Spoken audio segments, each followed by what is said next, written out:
Hola, buenas noches. Gracias por la invitación. ¿Qué hacen para esta población, para integrarlos, para ayudarlos, para que todos seamos parte de la misma comunidad? Pues justamente lo que dices, ¿no? Ándale para Oír nació con la idea de hacer comunidad. La comunidad sorda, como ustedes saben, es una comunidad muy unida, pero a veces pensamos que es una comunidad cerrada. Y la idea de Ándale para Oír es dar apertura no solo a la comunidad, sino a la difusión de la importancia de la salud auditiva y del derecho a una lengua para todas las personas, ¿no? Especialmente para esta comunidad vulnerable que muchas veces no tiene acceso ni a la lengua de señas ni a la lengua oral. Entonces eso es lo que hace Ándale para Oír, acercar a las personas a la lengua oral y a la lengua de señas. ¿Qué tan complicado es detectar alguna discapacidad auditiva? Mira, en teoría no debería de ser complicado porque hay estudios muy sencillos que se pueden hacer desde el nacimiento, como es el tamiz auditivo neonatal. Por mucho tiempo estuvo por ley dentro de todos los hospitales y es una práctica que se ha ido perdiendo, pero si este programa de tamiz auditivo neonatal siguiera realizando, los niños podrían ser detectados en los primeros meses de vida y se podría entonces tomar las medidas necesarias para que ellos puedan acceder a la lengua pues, a la que puedan, ¿no? En el ámbito donde se desenvuelvan, ya sea la lengua de señas o la lengua oral, pero ya sabríamos desde el nacimiento con una prueba que no lleva más de unos minutos y que no es ni invasiva ni nada, qué es lo que sucede con la audición de los pequeños.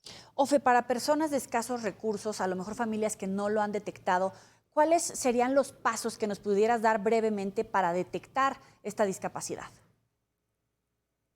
Mira, yo soy terapeuta de lenguaje y muchas veces la pérdida auditiva se confunde con un trastorno del lenguaje o un retraso del lenguaje. Se deja pasar mucho, mucho tiempo, especialmente a las personas con pocos recursos, porque se cree que es algo que va a pasar y eso es algo preocupante. Entonces, yo les sugiero que siempre acudan a la clínica de salud y al médico más cercano que tengan para que puedan tener esta prueba de tamiz auditivo neonatal que les decía en los niños más pequeños Ujú. y en los niños un poco más grandes ellos ya pueden realizar una prueba de audición, una audiometría o unos potenciales, que es una prueba un poquito más complicada, pero todo esto hay en las clínicas. Tienen que acudir con un audiólogo o bien con un otorrino, que son las personas más cercanas a esta parte de la salud auditiva y también observar mucho a sus niños. ¿Por qué? Porque a veces las pérdidas auditivas no son totales. A veces creemos que la sordera o es total o no lo es y no es así. La sordera puede tener muchos grados, muchas causas, muchas características y uno como un mortal no se da cuenta de esto, ¿no? Uno cree que si escucha un poco, pues sí escucha y no.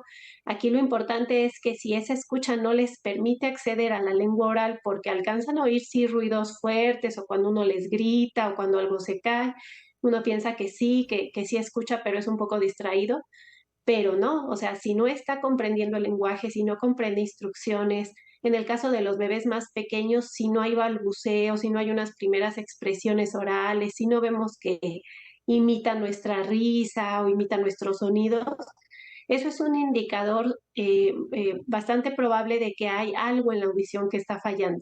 Y no siempre es algo total, ¿no? O sea, hay grados y eso es importante que una persona que no tiene los recursos lo tome en cuenta porque de otra manera estamos esperando a que pase y es algo que no pasa y se nos pasa un tiempo que es vital, es un periodo crítico para adquirir el lenguaje. ¿A qué te refieres cuando hablas de tener el derecho a tener una lengua? Bueno, creo que todos nosotros estamos siempre abogando, ¿no? Por los derechos de las personas y un derecho que a veces pasamos por alto es ese, el derecho a tener una lengua con la cual comunicarnos, apoyarnos, socializar, ser parte de una comunidad. y las personas que no tienen acceso a una lengua tienen vulnerados muchos otros derechos por los que a veces luchamos, ¿no? Queremos que tengan derecho a la educación, pero ¿de qué sirve una educación si no hay una lengua de por medio? ¿De qué sirve abogar por el derecho a la cultura, al deporte, al ocio, si no hay una lengua? Yo creo que es uno de los derechos más vitales y cuando nosotros no detectamos a tiempo una pérdida auditiva y no ponemos los medios para que los niños adquieran una lengua tempranamente, estamos vulnerando uno de sus derechos fundamentales, que es eso, ¿no? Una lengua que les permita pensar, saber qué están sintiendo, poder expresarlo, poder entender el mundo. Los límites, pues por ahí decía, ¿no? Un filósofo que los límites a veces de nuestro pensamiento son los límites de nuestra lengua y nosotros no podemos por fallos, ¿no? En nuestro sistema de salud o en nuestro sistema social, Ujú. poner límites a las personas por no tener una lengua. Oye, estaba viendo la información de su página OFE y viene un rango de gris con la audición normal y cómo se puede ir perdiendo. Hay profesiones, por ejemplo, la aviación, que te requiere tener una buena audición, porque de lo contrario, un piloto, un sobrecargo, personal de aviación civil de emergencias, no puede acceder a ciertos cargos precisamente porque no pueden detectar una emergencia, una falla, una explosión, etcétera. ¿Cuáles son esas otras áreas laborales a donde no pueden tener acceso estas personas, tal vez porque efectivamente ya tienen una discapacidad o porque no la han detectado y no la han atendido? Mira, yo creo que en la cuestión profesional ahora hay pocos lugares donde, a menos que sea un lugar en donde, como dices, ¿no? La vida de otros esté en riesgo Ujú. porque tú no tengas una audición en el rango de la normalidad. Pero, o sea, yo creo que hay muy pocas profesiones, excepto esos casos, y lo cierto es que actualmente las personas que tienen apoyos auditivos y que tienen una rehabilitación auditiva pueden acceder a cualquier cargo, a cualquier profesión que se planteen, porque la tecnología está muy avanzada y yo creo que eso es lo importante, que si nosotros seguimos haciendo esta labor de difusión que hace Ándale y que tratamos de que se expanda, ¿no? En otros estados y en otras latitudes, este, entonces no va a haber límite. O sea, esto que dices, bueno, es que yo sé que hay sobrecargos, bueno, pues ahora con una prueba auditiva ya con sus apoyos, pueden acceder inclusive a ese tipo de trabajos. O sea, ya hay muchas profesiones, inclusive hay terapeutas de lenguaje. Antes decías, ¿cómo vas a rehabilitar a alguien si tú no escuchas bien?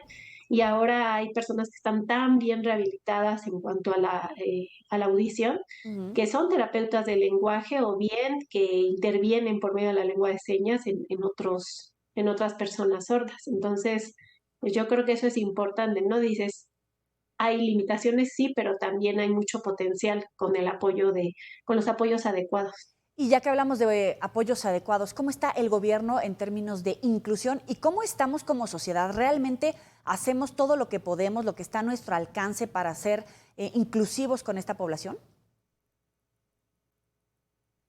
A mí me alegra que en los últimos años ha habido mucho más, se ha visibilizado más esta discapacidad que muchas veces se considera invisible.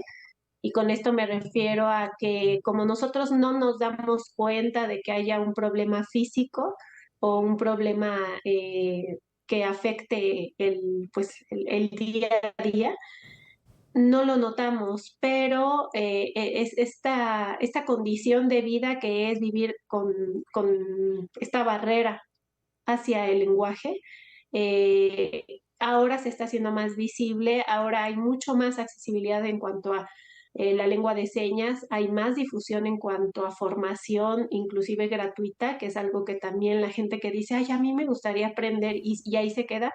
Hay muchos cursos gratuitos, hay muchos recursos en Internet, hay muchas personas inclusive, ¿no? En YouTube, difundiendo vocabulario básico para comunicarse con las personas sordas. Y en cuanto a la parte gubernamental, pues Es cierto que ha habido programas importantes de donación de implantes cocleares, como los que vemos en este momento en pantalla, donaciones de auxiliares, pero a veces en eso se queda, ¿no? En la donación inicial. Y Ujú. para que estos aparatos, estos apoyos tecnológicos funcionen, el gobierno y las personas tienen que poner aún más de su parte porque necesitan un proceso de rehabilitación y eso es costoso, es cansado. Los padres y las familias tienen que dejar de lado muchas cuestiones que ya se habían propuesto y ahora realmente poner ese tiempo y esos recursos en en baterías para sus aparatos, en el pago para las terapias, en trasladarse a ciertos lugares para los ajustes de sus aparatos. Es un proceso largo y es un proceso que en realidad por parte del gobierno, pues no hay tanto apoyo. Es algo que ya se deja a las familias y es algo por lo que estamos luchando, ¿no? Porque haya apoyo para dar continuidad al programa de rehabilitación y también para que haya continuidad al mantenimiento de estos aparatos que no son eternos y que son bastante caros de mantener. A veces, inclusive en estos programas de apoyo de bienestar, pues se cree que Sí. por ya tener un aparato auditivo, pues ya no hay discapacidad y ya no les dan el apoyo por eso, ¿no? Porque ya está saldada la discapacidad y no es cierto. Ellos requieren de dar mantenimiento a esos apoyos auditivos y eso es algo también por lo que estamos luchando, ¿no? Para que el gobierno siga apoyando la renovación de estos aparatos y el Claro. mantenimiento y los ajustes y todo esto. Ahí dejamos el llamado, nuestro agradecimiento y reconocimiento a Ándale para Oír, Padres de Niños Sordos AC. Y soy tu fan, Ofelia González, coordinadora del programa de terapias de Ándale para Oír. Muchas gracias. Ojalá se sumen y, como decimos en Ándale, que hagamos ruido todos para que ellos escuchen. Gracias, que sea así y feliz Navidad. Saludos a la familia. Muy buena noche. Igualmente, nos vemos. Hasta luego. Ya sabe que puede recuperar estas y otras entrevistas en los próximos espacios informativos en las redes sociales y también puede